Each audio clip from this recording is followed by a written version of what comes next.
forum presentations, but we do have a deputation by appointment, Don Gould, regarding item 13, Christchurch wastewater treatment plant recovery update.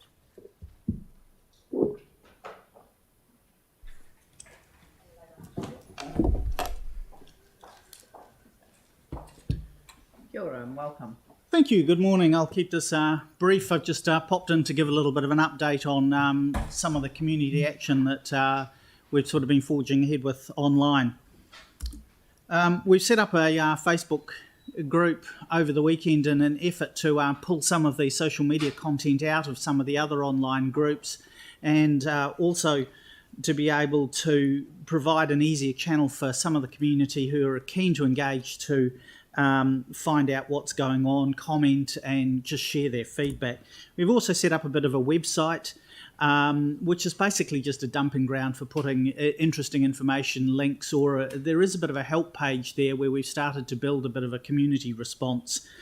We understand how important the concept of community-led responses in this council, so we've tried to be a bit of community and actually do some leading. We've done some of this as well so that we can measure and gauge the amount of concern that is actually out there in the community. It's very, very difficult to see when that concern is spread over sort of 20 different Facebook groups. It's a little bit easier to measure when it's in one place. There is also a community meeting on Friday, which I'm reporting back on, which some members of the community are busy organising at present. I know that you guys have all been invited. I believe some of you are attending, so I won't dwell on that. And that's about my lot, unless there are questions. Thank you very much, and couldn't agree more on the community-led response, so thank you for the update. Are there any questions for Don? I have Anne? Yeah, thank you, Don. From what you've heard, what are some of the key needs in terms of well-being that people are expressing? There is an extensive range of concerns out there that range from the financial implications, the health implications, and communications. The biggest one I would stress for you folk here at present is communication and the need to keep a very, very regular positive feed of comms coming out. We're in a 24-hour news cycle. It's really reduced to an hour-long news cycle. One of the things I've tried to achieve with this Facebook group is to just get ahead of the community concern by just feeding them something on a regular basis, which means that they feel like someone actually gives a toss about this issue. We don't have to run around and be constantly pelted with, oh, staff haven't done this, or that person should stand down, or there's an election, blah, blah, blah. If we give them something, give people some hope and feedback, they feel like they're communicated with. One more question, just in terms of the NGOs and the community support groups that are active in the communities, what are you seeing? Very little, to be quite honest, which is probably a good thing. One of what I've sort of, the barometer read I'm getting across the community, Anne, is that there are concerns, but people are certainly not at breaking point at this stage. To give you some idea, we've got 90,000 affected residents by the stench on the eastern side of the city.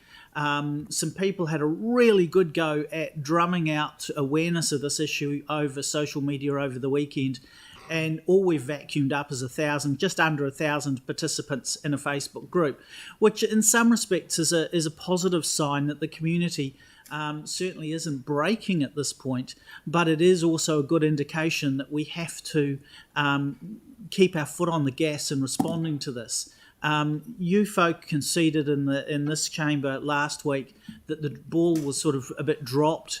I made the point in national TV that, in fact, that ball is now being picked up and people are scrambling to respond to it. And I think that the community, while being very annoyed about it, are also quite positive about, well, they're seeing some action. Certainly yesterday's announcements that work will start today was an excellent move in response, but we are now going to need to actually see that work. We're going to need to see some media reports today of those trucks turning up, of the people on site, that sort of thing.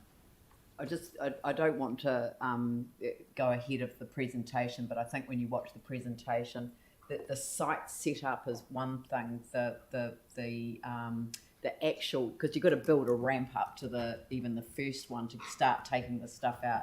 But I'll leave it to the experts to say that. But we're expecting at the end of Queen's birthday weekend is our expectation in terms of when the media starts getting dragged out. So. But we're going to have the briefing, and I've scheduled it for 11:15 so that people can tune in to a known time. It's our end of our morning tea break, and so we'll be dealing first up after morning tea with the wastewater treatment plant update. Aaron. Yeah, Don, I think 1,000 odd people into your page in less than a week's quite impressive, actually. So that's good engagement with the public. Are you putting a smellometer on there where people on various days say, yeah, we can smell it today, or no, the winds move, we're not smelling it, so we kind of see an active heat map?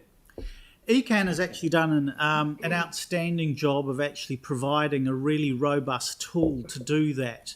Now, there is concern and question about how that tool actually works, because some mornings you log on and you see there is actually absolutely no response at all. So does that mean that the stench has gone away for the day, which would be fabulous?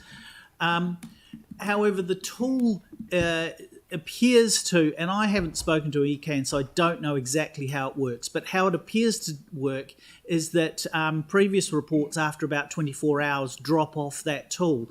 What we saw over the weekend was literally over Mother's Day, a love heart type image created over the city in bright yellow, showing the response.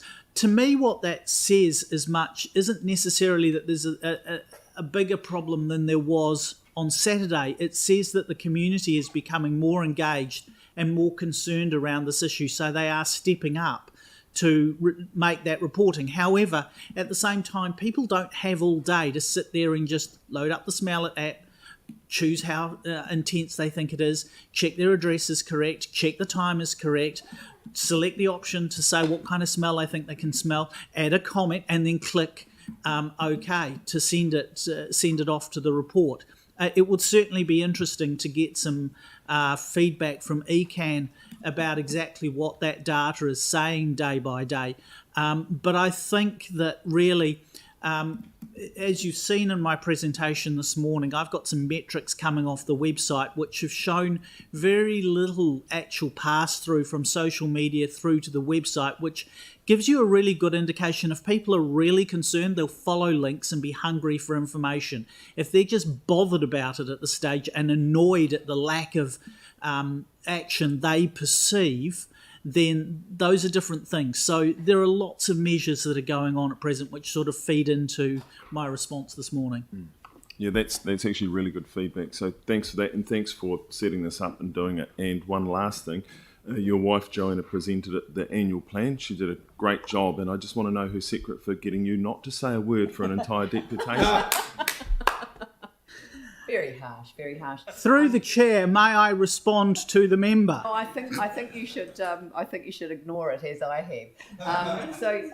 The thing that I did want to just query is that, do you think that there's a good understanding out there about the fact that the weather makes a big difference to what you can smell? I mean, a group of us went out there on Tuesday morning and literally stood on top and I imagined that I was going to be sort of rocked off my socks with the stench, but not on that day because of the weather conditions. They were perfect.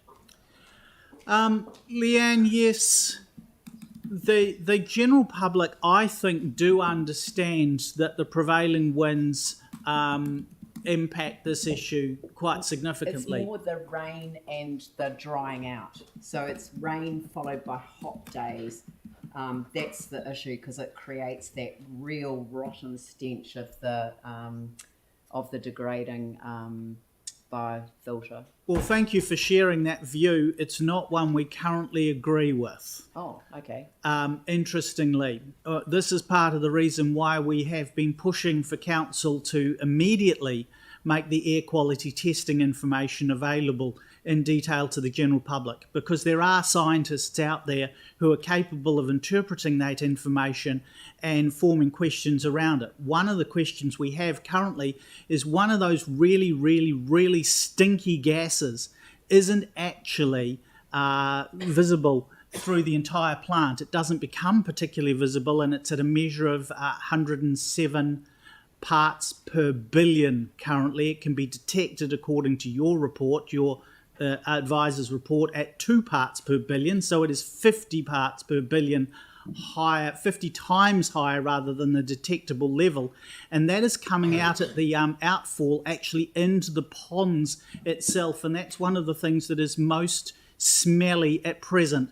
So exactly what all of this stuff means, Leanne, people aren't completely sure. But what we are sure of... That was my question, was that are people aware of the different days? No, they're not completely. But what we've managed to do, I feel, in the social media space is rise up some confidence that we are getting a better quality flow of information out there. And what the feedback I'm getting from the chain of experts that I have around me that are not part of the council is actually that there isn't great concern for health, public health, from what we're seeing at this stage. What there is concern of is the mental health of people and how the anguish is affecting them. No, we totally agree. All right, look, thank you very much for your presentation this morning. And as I say, the item that you have presented on will be dealt with at 11:15 straight after morning tea. You're welcome. Thank you for, again, the opportunity to present these issues and have the community heard at the table. Thank you. The next item on the agenda is the presentation of petitions, and